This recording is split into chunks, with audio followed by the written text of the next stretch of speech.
sabi niya na wala tayong magagawa. Parang the way I say it, sabi niya, that's life, kaya sira-sira. But then I told him na some instructions on what to say and what to do. Pero sa totoo lang, dapat hindi talaga yan umalis ng bansa si President, former President Rodrigo Duterte. Pag umalis po, susunod po ba kayo? Yes, meron na pong arrangements kasi kailangan ko kausapin yung mga abogado doon kung saan man siya dalhin. Pupunta kami, ako, at pupunta yung mga abogado and doon kami mag-uusap kung ano yung mga gagawin. Tingin niyo ba tama yung naging proseso sa pag-asawahan ka? Ay hindi talaga. Kasi nakalagay sa rules ng ICC, the defendant should be taken to a court, a local court. Dapat dinala siya sa korte. At yung proseso natin dito sa loob, yun yung masusunod para sa pag-implement ng warrant. About legal matters lang, no. So sinabihan ko siya na kung ano yung sasabihin at gagawin for his lawyer. Bibi, ano pong plano niyo? Bakit po kayo nagpunta dito? Gusto niyo po ba sana makausap din si Palag? And then sinabihan ko din siya na wag tumanggap ng pagkain sa tubig kahit kanino.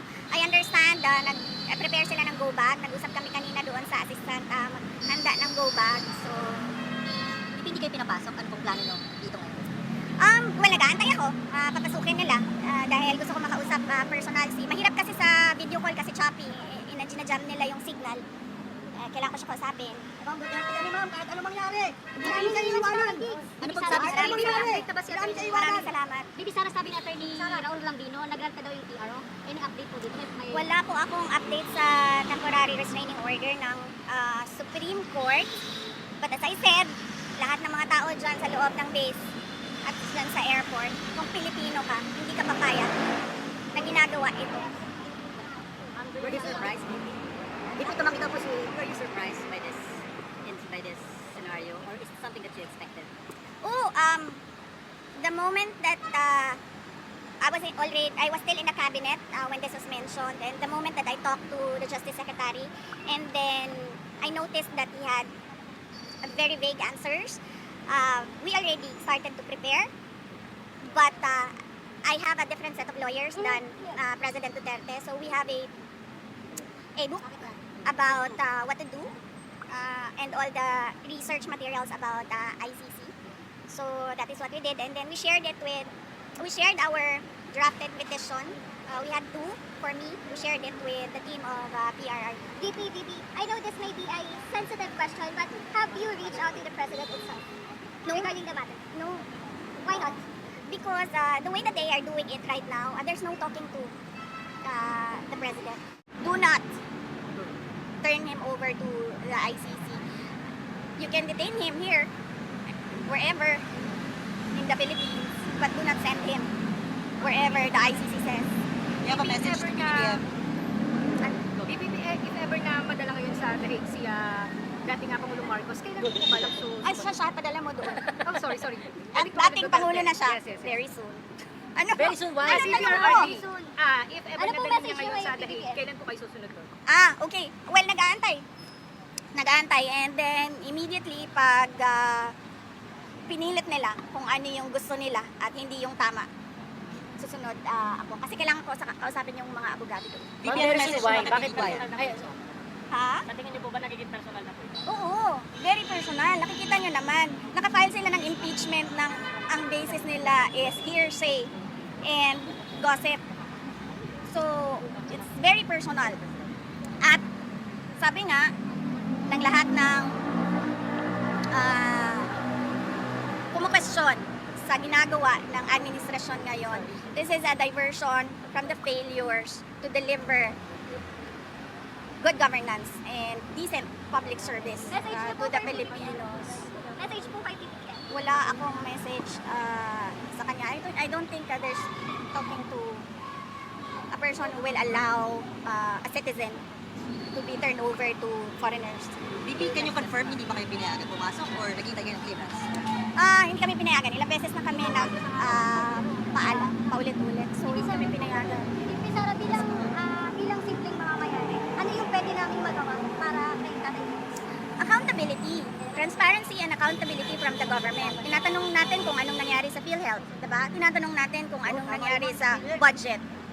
diba? Kami nagulong, sila nakikinabang. Huwag nilang ilihis yung usapan sa mga gawa-gawa nila na mga akusasyon. What's your message to the critics of the former presidency that he had it coming?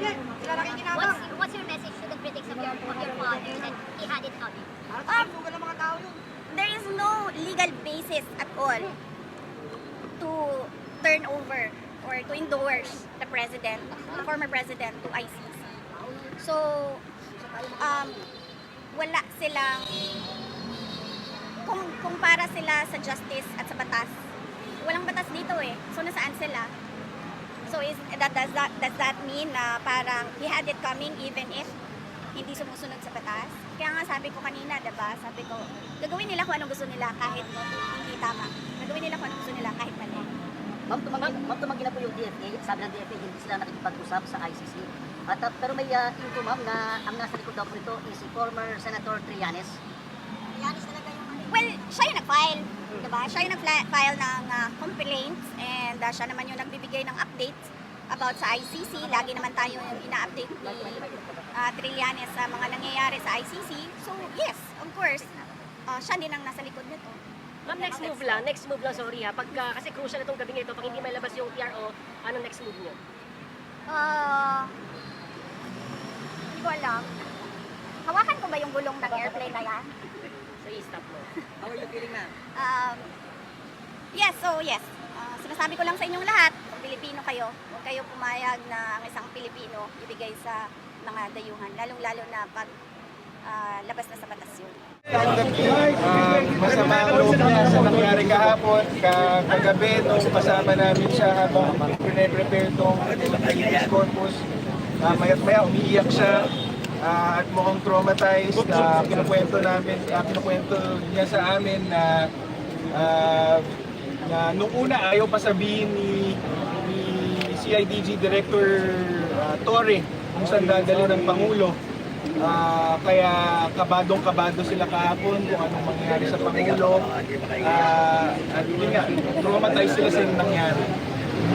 Pero naginindigan siya na sana dinggin ng Korte Suprema ang hiling niya kasi alam niyo sa mga ganitong sitwasyon kung hindi tayo makakahingi ng relief o tulong mula sa Supreme Court, hindi ko po alam kung ano pang sitwasyon ang kailangan mangyari bago makimasok ang Supreme Court sa nangyayari sa atin.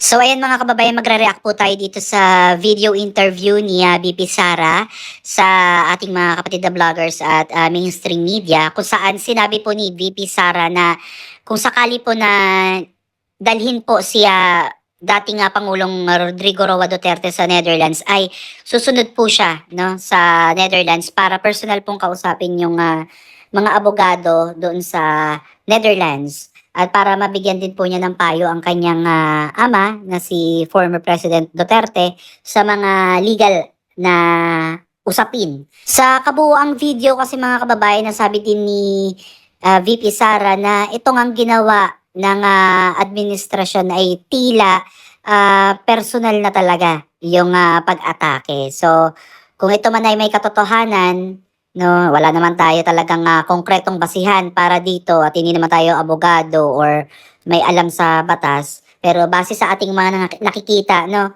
So, yun doon lang tayo re-rely. So, again, wala pa naman tayo matibay na ebidensya at unless magsalita na talaga at may formal na ilalabas kung ano ba talaga yung nangyari, illegal ba ang pagkakadakip kay dating Pangulong Duterte o ito ba ay sumunod sa due process, no? So, ayan lang, base naman sa nakikita natin talagang hindi katanggap-tanggap, lalong-lalo na sa ating mga mamamayang Pilipino na sumusuporta po dito sa dating Pangulo na parang agrabyado po, no? At kawawa naman ang naging sitwasyon. Halos talaga makikita mo talaga yung panggigipit. Talagang ewan ko bakit hindi pinapasok din si VP Sara para personal na makapagpaalam or maibigay yung mensahe niya personal, bakit hindi siya pinapasok nung gabing yon.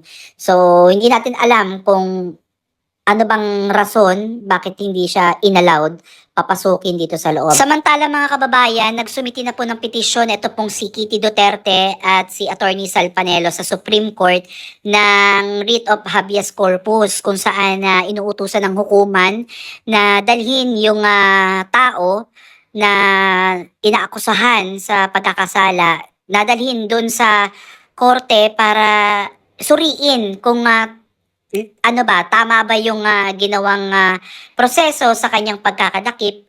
Yan. So, ayun yung mga ilang mga kaganapan ngayong araw dito sa Supreme Court at syempre dito sa interview kay Vice President Sara Duterte. So, abangan po natin yung mga susunod pang mga kaganapan.